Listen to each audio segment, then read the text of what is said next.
Hi hello நான் இன்றைக்கி school லஞ்சுக்கு ஒரு சிம்பிளான ஒரு ரைஸ் பண்ணியிருக்கேன். அதாவது க்ரீன் பீஸ் புலாவ், பச்சை பட்டாணியில் ஒரு புலாவ் ரைஸ். அதுக்கு தேவையான பொருட்கள் என்னென்னு நான் கொடுத்துருக்கேன்.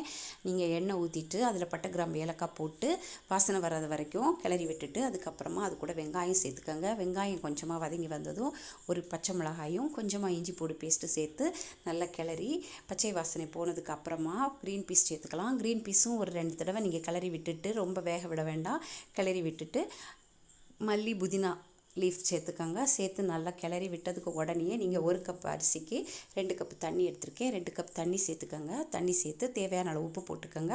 உப்பு போட்டு தண்ணி சின்ன கொதி வரும்போது ரைஸ் சேர்த்துக்கலாம். ரைஸ் சேர்த்துட்டு குக்கர் மூடிக்கோங்க. குக்கர் மூடிட்டு 3 விசில் விட்டிங்கன்னா ரைஸ் தயாராகிரும். இது ரொம்ப சிம்பிளாக ஈஸியாக குயிக்காக பண்ணக்கூடிய ஒரு ரைஸுங்க. ரொம்ப டேஸ்ட்டாக இருக்கும். என்ன சைட் டிஷ் வேணாலும் இதுக்கு நீங்கள் எடுத்துக்கலாம். நான் இன்றைக்கி 2 எக் ஃப்ரை வச்சுருக்கேன். கொஞ்சமாக ஃபிஷ் ஊறுகாய் வச்சு இந்த ரைஸ் நான் இன்றைக்கி செய்து முடிச்சிருக்கேங்க. நீங்களும் செய்து பாருங்கள். வீடியோ பிடிச்சிருந்தா லைக் பண்ணுங்கள், ஷேர் பண்ணுங்கள், கமெண்ட் பண்ணுங்கள், மறக்காமல் சப்ஸ்கிரைப் பண்ணுங்கள். உங்களை இன்னொரு வீடியோவில்